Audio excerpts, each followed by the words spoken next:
말씀 보겠습니다. 요한복음 4장 25절에서 26절 보겠습니다. 요한복음 4장 25절, 26절.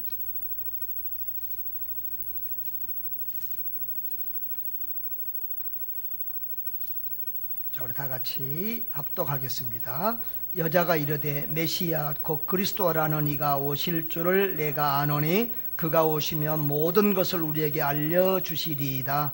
예수께서 이르시되 내게 말하는 내가 그라 하시니라. 아멘. 우리 사순절 기간입니다. 사순절은 부활절 전에 주일을 뺀 40일간 동안 우리 예수님의 십자가 고난과 또 우리를 위한 헌신을, 희생을 또 기념하고 부활절을 이렇게 준비하는 경건한 그런 기간입니다. 성경에 우리 기록을 보면 예수님의 십자가의 죽으심과 부활의 모든 핵심이 초점이 모여지고 있습니다. 그래서 우리도 신앙생활하면서 또 수많은 일련의 절기와 시간들이 있지만 그 예수님의 죽으심과 부활을 우리가 신앙의 핵심으로 삼고 또 다시 되새기고 기억하는 그런 은혜가 있어야 될 줄 믿습니다. 이 사순절 기간에 특별히 저는 요한복음을 중심으로 해서 예수님의 생애와 또 예수님의 삶을 이렇게 살펴보려고 합니다. 우리가 요한복음을 보면서 또 이 성경을 연구하면서 늘 초점을 둬야 될 것은 성경의 기록 목적과 의도가 무엇인가를 아는 것이 중요합니다. 요한복음 우리 5장 39절을 한번 볼까요? 자, 요절 한번 띄워주세요. 우리 한 장만 넘기면 있으니까 한두 장만 넘기면 요한복음 5장 39절 한번 찾아보면, 자, 다 같이 앞에도 있습니다. 시작. 너희가 성경에서 영생을 얻는 줄 생각하고 성경을 연구하거니와 이 성경이 곧 내게 대하여 증언하는 것이니라. 아멘. 자, 이것은 어떤 성경 전체 기록 목적 의도라고 볼 수 있겠습니다. 자, 성경은 누구에 대하여 증언하는 것이라고요? 이게 지금 예수님 말씀이거든요. 그러니까 여기서 내게 대하여 하는 말은 예수님을 말하는 거예요. 이 성경은 누구에 대하여 증언하는 것이다? 예수님에 대하여. 여기서 그러면 예수님이 말하는 성경은 신약 성경만을 말하는 게 아니에요. 예수님 당시에는 구약 성경밖에 없었어요. 그러니까 구약 성경도 주인공이 누구다? 예수님. 그래서 구약 성경은 오실 예수, 메시아 그리스도가 오셔서 우리의 죄 문제를 해결하신다라고 하는 것이 구약 성경의 핵심 메시지예요. 그리고 신약은 그 예수님이 오셔서 우리 죄를 대신 지고 십자가에 죽으시고 부활하셨다. 그리고 하나님 보좌 우편에 승천하사 하나님 보좌 우편에 계시다가 이제 우리를 위하여 다시 오신다. 이것이 신약의 핵심인 줄 믿습니다. 그러니까 성경의 주인공은 예수님이에요. 구약 성경은 오실 예수, 신약 성경은 오신 예수에 대한 기록이다. 그런데 그 성경을 연구하는 목적이 뭐다? 성경에서 뭘 얻는 줄 생각하고 영생을 얻는 줄 생각하고. 그래서 성경을 연구해서 그 예수를 알고 예수를 믿어서 영생을 얻는 것, 구원을 얻는 것, 이것이 성경이 우리에게 주어진 목적이요 의도인 줄 믿으시기를 바랍니다. 아멘. 그래서 우리가 성경을 보아도 예수님을 모르는 사람, 성경을 읽고도 연구하면서도 영생의 진리, 구원의 진리를 모르는 사람은 참으로 어리석은 사람이요 불쌍한 사람이라고 생각할 수 있습니다. 자, 그러면 이것이 이제 성경 전체의 의도고, 자, 우리 요한복음을 기록한 이 요한복음 기록 의도는 무엇인지 한번 보겠습니다. 자, 요한복음 20장 30절 31절을 봅니다. 자, 요한복음 20장 30절에 뭐라고 되어 있습니까? 앞에 보십시다. 예수께서 제자들 앞에서 이 책에 기록되지 아니한 다른 표적도 많이 행하셨으나, 그 다음에 31절, 오직 이것을 기록하면 너희로 예수께서 하나님의 아들 그리스도이심을 믿게 하려 함이요 또 너희로 믿고 그 이름을 힘입어 생명을 얻게 하려 하심이라. 아멘. 자, 이것이 요한복음을 기록한 요한 사도의 의도입니다. 예수님이 이 요한복음에 기록되지 아니한, 성경에 기록되지 않은 다른 표적도 많이 행했어요. 그런데 특별히 이것을 선별해서 기록한 것은 너희로 예수께서 하나님의 아들 그리스도이심을 믿게 하려 합니다. 예수님이 누구라고요? 하나님의 아들 그리스도다. 하나님의 아들, 하나님이시요 그리스도다. 이 말씀에 대해서는 지난주에 우리가 설교를 통해서 들었습니다. 그것을 전해서 그 다음에 어떻게 하려고요? 믿게 하려 합니다. 믿어서 뭐 얻게? 생명을 얻게. 요한복음에는 생명, 영생, 구원, 이게 같은 의미로 쓰여졌다고 제가 이미 말씀을 드렸습니다. 자, 이렇게 요한 사도는 요한복음을 통해서 다른 복음서가 이미 기록된 다음에, 마태, 마가, 누가복음이 이미 기록된 다음에 요한복음을 기록했어요. 그래서 다른 복음서에는 없는 내용을 기록하려고, 빠진 내용을 기록하려고 요한은 신경을 썼던 것 같아요. 그래서 요한복음에는 7가지의 기적이 기록되어 있는데 오병이어의 기적 빼놓고 나머지 모든 기적은 다른 복음서에는 없는 내용이다. 그리고 요한복음에 기록된 여러 가지 메시지들은 다른 복음서에는 없는 내용들이 많습니다. 그래서 요한복음은 92%가 다른 복음서에 없는 내용이다. 그리고 그 요한복음은 바로 예수 그리스도가 하나님 되심을 강조하고 있다. 예수님은 하나님의 아들이시요 하나님이시다. 그리고 그분은 우리의 그리스도, 바로 메시아다. 메시아라는 말은 구세주, 우리의 구원자라는 의미입니다. 예수님은 우리의 구원자라는 것을 강조하고 있다는 것입니다. 여러분, 요한복음의 기록 목적은 뭐다? 예수께서 하나님의 아들 그리스도이심을 믿어 생명을 얻게 하려는 것이다. 이 핵심을 딱 붙들고 우리 요한복음을 살펴갈 수 있기를 바랍니다. 지난번에 우리 1장을 말씀드렸는데요. 자, 그러면 1장과 2장에서 요한 사도는 예수께서 하나님의 아들 그리스도이심을 어떤 방법으로 증거했어요? 자, 요한복음 1장과 2장을 여러분들이 보시면은, 자, 요한복음 1장에서 요한 사도는 예수님을 하고, 자, 1장 1절 다 같이 시작. 태초에 말씀이 계시니라. 이 말씀이 하나님과 함께 계셔서 이 말씀은 곧 하나님이시라. 예수님을 말씀을 하고 하시고, 그리고 예수님을 하나님이라고 했어요. 창세기 1장 1절 말씀과 우리 영상실 창세기 1장 1절 띄워봐요. 자, 창세기 1장 1절 말씀하고 관계가 되지요. 여기는 태초에 하나님이 천지를 창조하시니라 그랬어요. 근데 같은 태초인데 창세기의 태초보다 어디 태초가 더 빠르다? 요한복음의 태초가 더. 요한복음의 태초는 영원전이라는 말이에요. 근데 이 하나님이 천지를 창조하실 때 뭘로 창조했어요? 말씀으로 창조했어요. 그런데 요한 사도는 예수님을 그 말씀이라고 표현하고 있고요. 또 요한 1서 1장 1절에도 보면은, 영상줄 요한 1상, 예. 자, 요한 1서 1장 1절에 시작. 태초부터 있는 생명의 말씀에 관하여는 우리가 들은 바요, 눈으로 본 바요, 자세히 보고 우리의 손으로 만진 바다. 이 예수님을 태초에 있는 생명에 붙어 있는 생명의 말씀이라고 그랬고요. 그 말씀이신 주님을 요한 사도는 깊이 만나고 체험했다고 말합니다. 그러면서 자기가 만난 예수님에 대해서, 그 예수님은 창조주다. 이 세상 모든 만물이 그로 말미암아 지은 바 되었다. 그리고 그분이 자기 땅에 왔는데 그분을 영접한 사람도 있고 반대한 사람도 있다. 그런데 영접한 사람은 뭐가 된다? 하나님의 자녀가 되는 권세를 하나님이 주신다. 그렇게 말씀하시고 있어요. 그리고 이제 이 2장에는 예수님이 가나 지역에서 최초로 행하신 기적이 나오죠. 무슨 기적이지요? 물로 포도주를 만든 얘기. 물로 포도주를 만든 거 아무나 할 수 있죠? 여러분도 할 수 있지요? 아니죠. 하나님의 아들 그리스도만이 할 수 있는 일, 그것을 통해서 예수님이 하나님의 아들 되심을 말씀하세요. 그리고 그 후에 보면, 2장에 또 후에 보면은 예수님이 예루살렘 성전을 청결하게 하는 얘기가 나와요.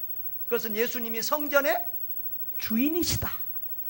그래서 자기 성전이 더럽힌 것에 대해서 예수님이 분노하신 분이 아니잖아요. 분의분을 행하시면서 성전을 청결하게 하신 일이 나와요. 그러면서 예수님이 너희가 이 성전을 헐라 내가 3일 만에 다시 세우겠다, 그렇게 말씀하세요. 그런데 그것은 뭐라고요? 성전된 자기 육체를 가리켜서 하신 말씀. 다시 말하면 예수님 자신이 곧 뭐다? 성전이다. 그래서 내가 헐라 그러면 내가 죽었다가 며칠 만에?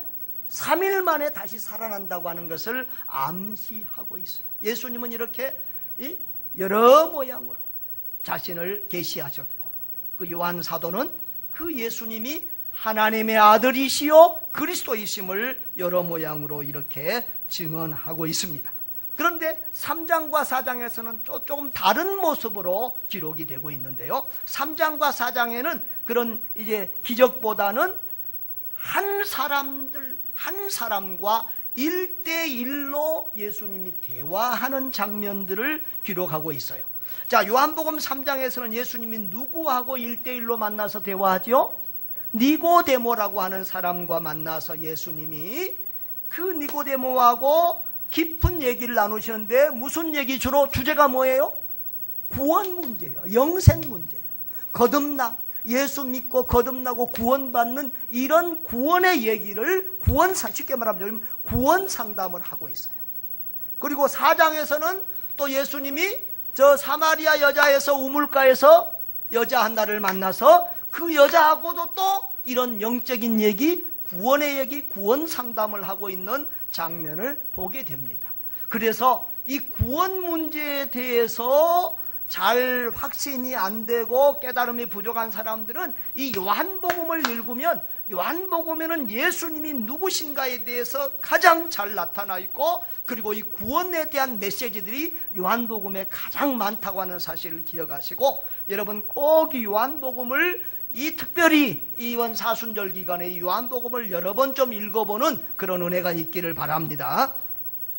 자, 그런데 마태복음에 보면, 마태복음에 이 예수님의 메시지가, 설교가 제일 많이 기록이 되어 있어요. 그런데 마태복음의 예수님의 설교 기록은 예수님이 주로 대중 앞에서, 많은 사람들 앞에서 한 내용을 많이 기록하고 있어요. 우리 지난 주일 오후에 이거 사복음서 비교해 볼 때 설교, 예수님의 메시지가 제일 많은 데가 마태복음이었어요. 근데 바로 그 마태복음에 나온 메시지들은 대중, 공중들 앞에서, 군중 앞에서 행한 설교가, 또 제자들 여러 사람을 놓고 행한 설교가 많았고요. 근데 이 요한복음에는 이렇게 은밀하게 1대1로 만난 이런 대화들이 많이 기록이 되고 있다. 예수님은 한 사람을 앞에 놓고 자상하고 친절하게 이 복음의 진수를 이렇게 전하고 가르치고 있다는 것입니다. 자, 3장에서는 니고데모라고 하는 사람이 찾아왔는데, 자, 3장 1절에 보면 이 사람은 누구라고요? 바리새인 중에 니고데모라고 하는 사람이 있으니 유대인의 지도자라. 근데 유대인의 지도자들 중에서, 이 종교적인 지도자들 중에서 71인이 있습니다.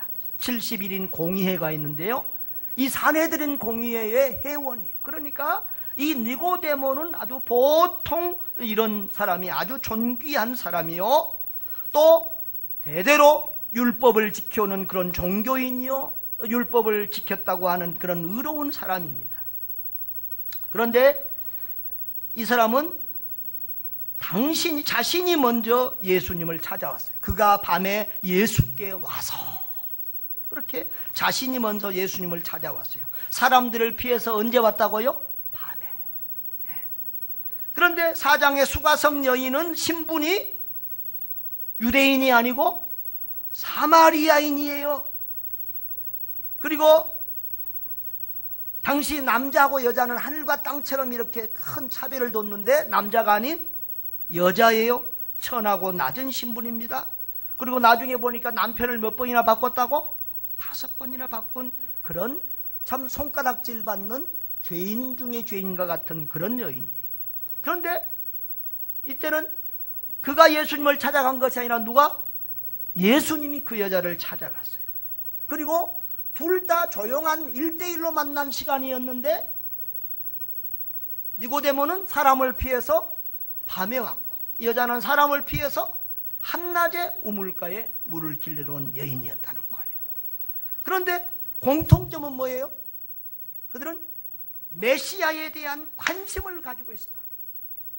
그리스도에 대한 관심을 가지고 있고 구원에 대한 관심을 가지고 있고 그리고 영적인 갈급함이 있었다는 거예요.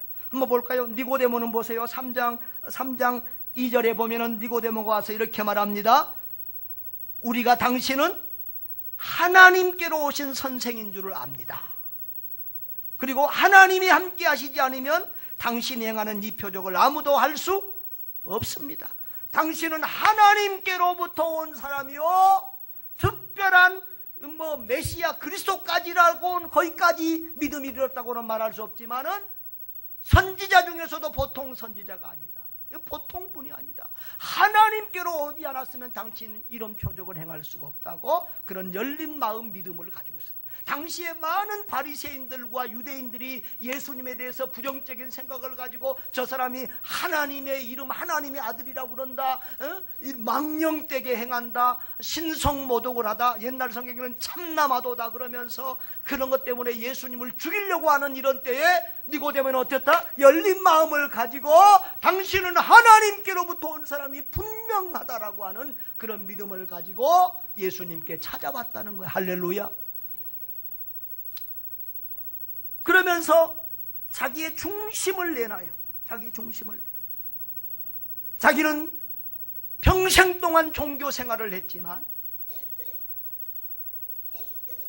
세상 사람들이 종교인으로 존경하고 그 당시에 유대교를 대표하는 바리새인 중에서도 바리새인 지도자지만 자기에는 구원의 확신이 없다는 것. 그런 문제들을 내놓고 예수님과 상담을 합니다. 할렐루야. 자, 그런데 이 사장에 보면 사마리아 여인은 어떻습니까? 사마리아 여인도 자, 우리 4장 25절 한번 보겠습니다. 4장 25절 4장 25절 시작. 여자가 이르되 메시아 곧 그리스도라 하는 이가 오실 줄을 내가 아노니 그가 오시면 모든 것을 우리에게 알려주시리이다. 아멘. 이 여자는 도덕적으로 남들에게 손가락질을 받는 여자입니다. 사마리아인으로서 이방인 취급을 받는 여자입니다. 그럼에도 불구하고 그 여자에게 뭐가 있었어요? 메시아 그리스도를 대망하는, 메시아 그리스도를 대망하는 그런 믿음이 있었어요. 메시아가 오시면, 그리스도가 오시면 이런 우리의 모든 문제를 해결해 주실 것입니다. 우리의 영적인 갈급함을 해결해 주실 것입니다. 우리의 이런 영적 궁금증을 해결해 주실 것입니다. 라고 하는 그 그리스도의 대망 신앙이 있었다는 것입니다. 할렐루야. 이렇게 주님은 한 사람 한 사람을, 한 영혼을 천하보다 귀하게 여기셨다는 거예요. 여러분, 예수님이 얼마나 피곤합니까? 예수님이 얼마나 바쁘십니까? 저는 우리 성도들이 목사님 바쁘시잖아요. 그러고 나를 찾아와야 되고 만나야 될 일이 안 오시면 조금 미안하기도 하면서 섭섭해요. 저는 여러분을 위해서 있는 사람인데 우리 목사님 바빠. 그래서 안 찾아오면 제가 좀 섭섭해요. 여러분이 저에게는 1순위예요. 아멘. 자, 그런데요, 예수님이 얼마나 바쁘신 분입니까? 얼마나 피곤하고 힘드십니까? 그런데 그 예수님이 이 한 사람을 놓고, 한 사람 한 사람을 놓고 얼마나 깊이 있게 심도 있게 그들을 만나며 그들에게 구원의 복음을 전하고 있느냐라고 하는 사실입니다. 주님은 이렇게 한 영혼 한 생명을 천하보다 귀하게 여기는 줄 믿습니다. 니고데모를 귀하게 여기셨던 그 주님이, 사마리아 여인을 귀하게 여기셨던 그 주님이 여러분을 그렇게 귀하게 여기신다는 사실을 믿으시기를 바랍니다. 세상 사람들이 볼 때는 저 70억 세계 인구 중에 한 사람이요, 대한민국 5천만 명 중에 여러분은 한 사람이지만, 우리 주님이 보실 때는 온 세상에 단 하나밖에 없는 사람처럼 그렇게 귀하게 보시는 줄 믿으시기를 바랍니다. 아프리카 어느 마을에서 있었던 일입니다. 외국 의사 한 분이 아프리카로 봉사하러를 갔어요. 그런데 그 마을에는 아주 마을에서 기대를 가지고 보는 훌륭한 청년이 있었는데, 이 청년은 외국에 유학 가서 선진 농업과 축산업을 배워왔어요. 그래서 시골에 와서 새로운 농업과 축산업을 통해서 상당히 돈도 많이 벌고 잘 나가는 사람. 그래서 온 동네 아가씨들이 다 그 청년한테 시집가고 싶어하는 그런 멋진 청년이었어요. 그런데 그 아프리카에서는 결혼할 때 그 여자, 이제 신부, 그 서양에는 그런 문화들 있잖아요. 저 아프리카나 이제 중앙아시아 같은 데는 여자한테 가서, 집에 가서 물건을 뭘 주고 여자를 이제 데려온단 말이죠. 그런데 보통 이제 신부를 데려올 때 암소 한 마리 정도를 주고 데려온다는 거예요. 그 마을 역사상 제일 많이 받은 여자가 있는데 몇 마리 받았냐 그러면 3마리 받았대요. 그런데 어느 날 아침에 이 총각이 암소 몇 마리? 마리가 아니고 몇 마리? 9마리를, 암소 9마리를 끌고 어느 집으로인가 가는 거예요. 그러니까 사람들이 관심을 가지고 도대체 어느 집으로 가나 그러고 봤더니 저 변두리 가난하고 허름한 집, 그 집 앞에 소 9마리를 끌고 가는 거예요. 그 집 신부감이 나왔는데 키는 헌칠하게 큰데 빼 마르고 보잘것도 없고 어딜 봐도 이건 암소 9마리 값이 아닌 거예요. 미모도 없고 매력도 없고 뭐 멋진 데도 없고. 그런데 그 암소 9마리를 두고 그 여자들 데리고 사람들이, 저 사람 정신 나가서 저렇게 사람 여자 보는 눈이 없는가, 이렇게 다 혀를 끌끌 차고 했다는 거죠. 그런데 이제 그 의사가 그 다음에 돌아오고 오랜 시간 후에 다시 그 마을에 가서 봉사할 기회가 생겼습니다. 누가 궁금해요? 그 집이 궁금해서 그 집에 방문을 가니까 오셨다고 하면 너무 반가워하는 거예요. 그런데 그 집 부인이 나와서 자기를 맞이하는데 어디서 보도도 못한 너무 아름답고 세련되고 교양미가 넘치는 그런 귀부인이 나와서 맞이를 하니까, 아하, 이 사람이 그 여자하고 이혼하고 다른 여자하고 사는구나. 그 사람이 하는 말이 옛날에 바로 그 신부입니다. 그러면서 자기가 신부를 데려올 때 암소 몇 마리를 가져갈까 생각을 했는데, 신부가 나는 암소 한 마리, 그냥 그런 여자야, 이렇게 하는 것보다 정말 나는 대단한 가치를 가진 여자로구나 하는 생각을 가지게 하려고 암소 9마리를 끌고 갔다 이거예요. 그래서 그 여자는 너무 감동을 해가지고 내가 암소 9마리 가치를 해야 되겠다, 그런 여자가 돼야 되겠다, 그런 생각을 하고 늘 자신을 살피고 그렇게 자기를 존귀하고 가치 있는 존재로 갖고 갔다는 거예요. 그 결과 오늘같이 이렇게 아름답고 기품 있는 이런 멋진 아내가 되었습니다. 할렐루야. 저와 여러분은 암소 9마리 값이 아니라 무슨 값? 예수님 값. 예수님이 목숨을 바쳐서 우리를 구원한 예수님 값을 가진 저와 여러분인 줄 믿습니다. 온 천하보다 더 귀하다고 생각하는 그런 존귀한 사람들인 줄 믿습니다. 저와 여러분을 위해서 예수님이 피 한 방울도 아끼지 않을 정도로 다 쏟아던 그런 존귀한 존재라고 하는 사실을 기억하시기를 바랍니다. 우리 주님은 그렇게 저와 여러분을 귀하게 여기십니다. 사마리아 여인을 찾아가 만나주신 그 주님이 오늘 저와 여러분 한 사람 한 사람을 그렇게 만나주시기를 원하십니다. 주님은 그가 존귀한 사람이냐, 가난한 사람이냐, 부한 사람이냐, 가난한 사람이냐, 많이 배운 사람이냐, 못 배운 사람이냐, 잘생긴 사람이냐, 못생긴 사람이냐, 그가 유대인이냐, 이방인이냐, 이런 거 따지지 않습니다. 그의 마음에 예수 그리스도에 대한 관심이 있는, 영생을 얻고자 하는 갈망이 있는지, 영적인 갈급함을 가지고 있는지 우리 주님은 저와 여러분의 심령을 보시는 줄 믿습니다. 그런 여러분 되시기를 바랍니다. 주님은 오늘도 그런 사람을 찾아오시고 그런 사람을 만나주시고 그런 사람에게 영원히 목마르지 않는 생수를 부어주시는 줄 믿습니다. 여러분, 오늘 예수님이 사마리아 수가성 우물가로 갔습니다. 우연히 갔을까요? 의도적으로 갔을까요? 의도적으로 가셨습니다. 당시 유대인들은 사마리아를 갔다 안 갔다? 사마리아 사람들은 이방인으로 여겼다고 그랬어요. 우리 주일 오후에 공부에서 이미 말한 것처럼 이스라엘이 남왕국 유다로 북이스라엘로 갈라졌을 때 북왕국은 BC 722년에 어디에 망했다? 아수르에 망했어요. 그때 아수르가 이 북왕국의 수도 사마리아 사람들을 어디로 끌고 가고?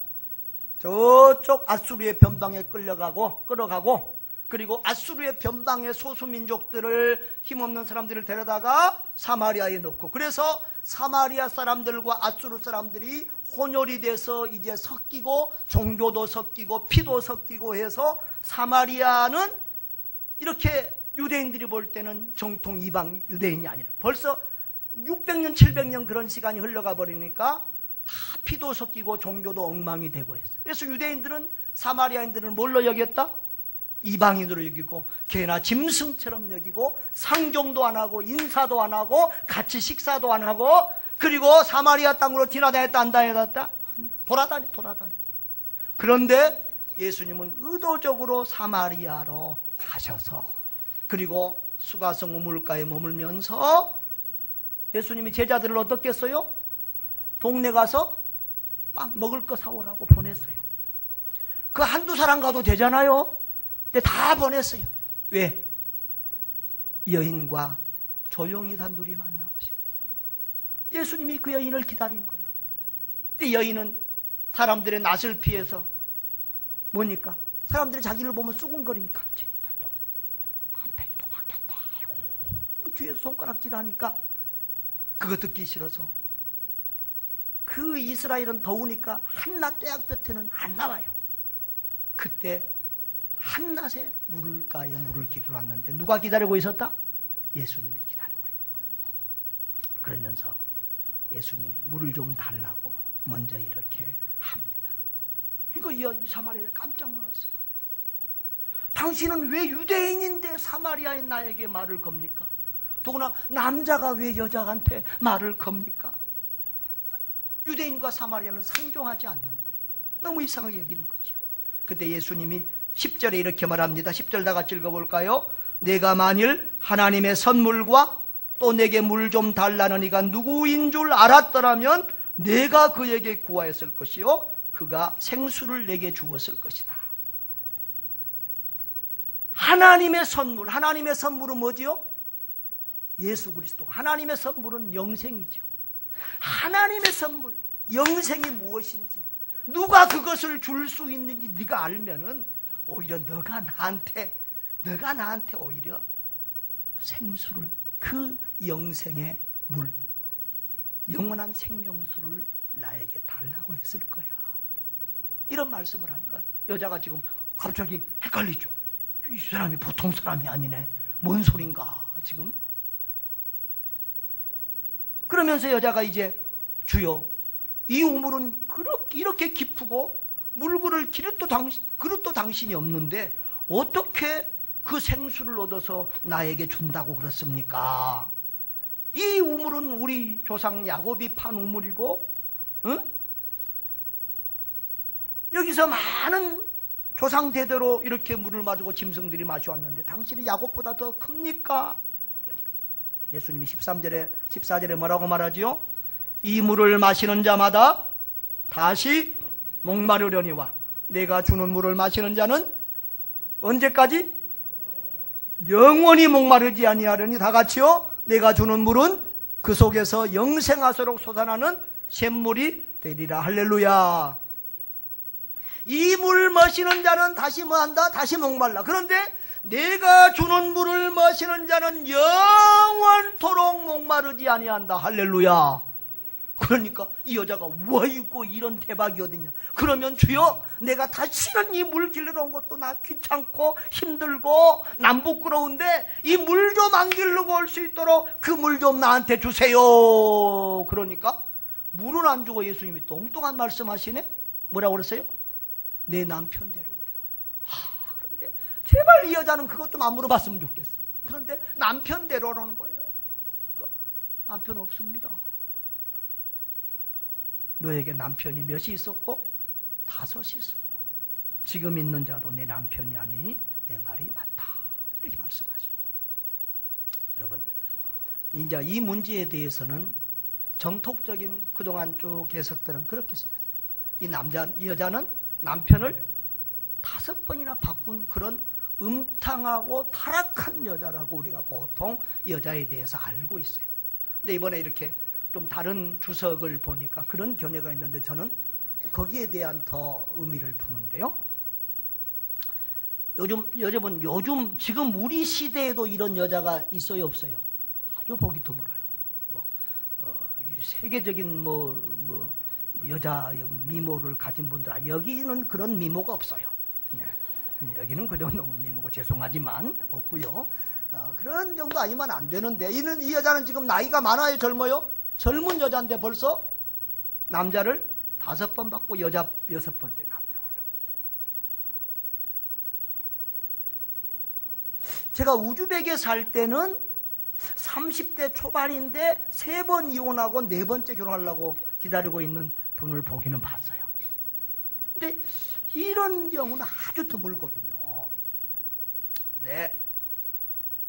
그래서 이 여자는 아주 음탕한 여자라고 생각하는데 그렇지 않다는 거예요. 새로운 이런 학설은 여자는 그 남자들에게 버림을 당한 여자다. 그 당시 문화에서 여자가 몇 번씩 결혼한다는 것은 있을 수 없는 일이다. 이해가 되시죠? 옛날에 그 당시에는 음탕하면 때려 죽이고 돌로 쳐 죽이고 할 때예요. 그런데 그 당시에는 지금은 여자들이 시집 안 가려고 그래. 자기들 힘으로 다 사고 경제활동을 할 수. 그때는 옛날엔 여자들이 혼자 힘으로 살 수 있었다, 없었다? 살 수 없었다. 그래서 또 다른 남자를 만난 이런 상처가 많은 불쌍한 여자였다. 이렇게 보는 견해가 있는데 저는 후자의 견해를 더 지지하고 싶어요. 그런 상처가 많은 그런 불행한 여자였어요.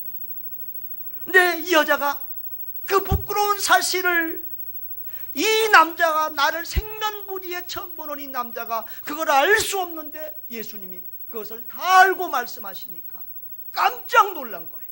그러면서 뭐라고 고백해요? 주여, 내가 보니 누굽니다? 선지자로소이다. 선지자군요. 그러면서 이 여인이 가장 그동안 가지고 있었던 그런 영적인 궁금증 하나를 얘기해요. 뭐에 대해서? 제사, 예배에 대해서 말해요. 그래요.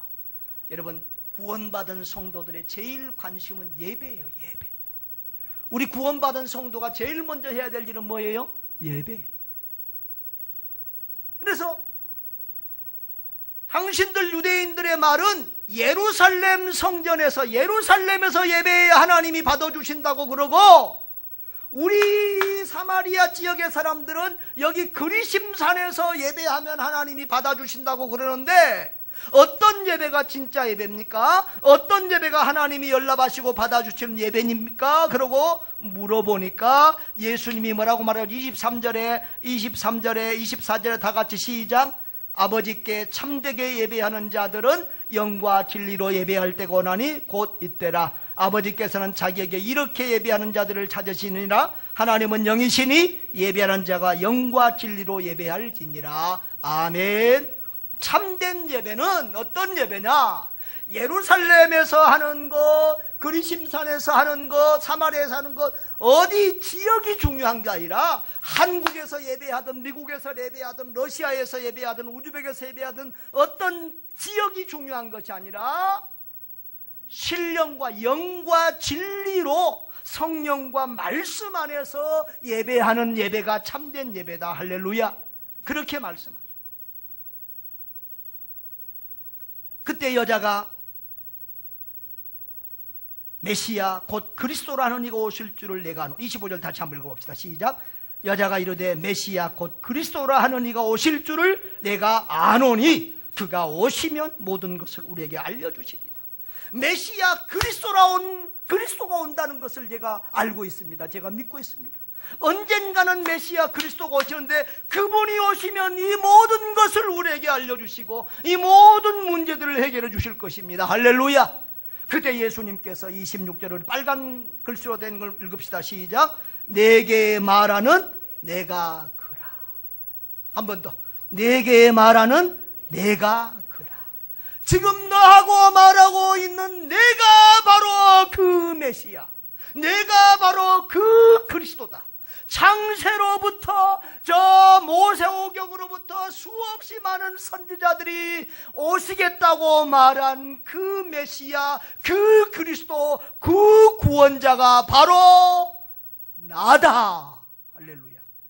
주님이 그렇게 말씀하시면서 이 여인에게 자신이 하나님의 아들 그리스도이심을 밝히 말씀하셨습니다. 할렐루야. 여러분, 우리 우물가의 여인처럼 난구했네 찬양 한번 해볼까요? 우물가의 여인처럼 난구했네.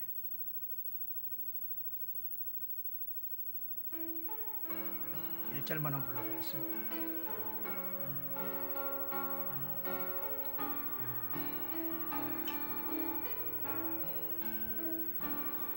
우물가의 연인처럼 난구했네. 헛되고 헛된 것들을 부임하신 말씀 내 세매와 생수를 마셔라.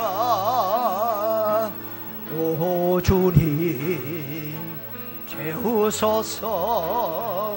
나의 잔을 높이 듭니다. 하늘 양식 내게 채워주소서. 넘치도록 채워주소서. 아멘. 여러분, 예수 외에 그 어떤 것으로도 우리의 갈급함을, 우리의 빈 마음을 채울 수가 없습니다. 남편을 5번을 받고도 어떤 세상 남자의 사랑으로도 이 여인의 빈 가슴은 채울 수가 없었습니다. 여러분이 여러분의 빈 가슴을 무엇으로 채우려고 하십니까? 돈으로 채우려고 하십니까? 공부 많이 해서 지식으로 채우려고 하십니까? 명예로, 먹고 마시는 것으로, 좋은 집으로, 좋은 자동차로 채우시려고 합니까? 세상 즐거움과 행복으로 그 빈 가슴을 채워보려고 하십니까? 아닙니다. 예수님 외에는 어떤 것도 우리의 목마름을 해결해 줄 수 없습니다. 예수님만이 우리를 영원히 목마르지 않게 하는 영원한 생수가 된다는 사실을 믿으시기를 바랍니다.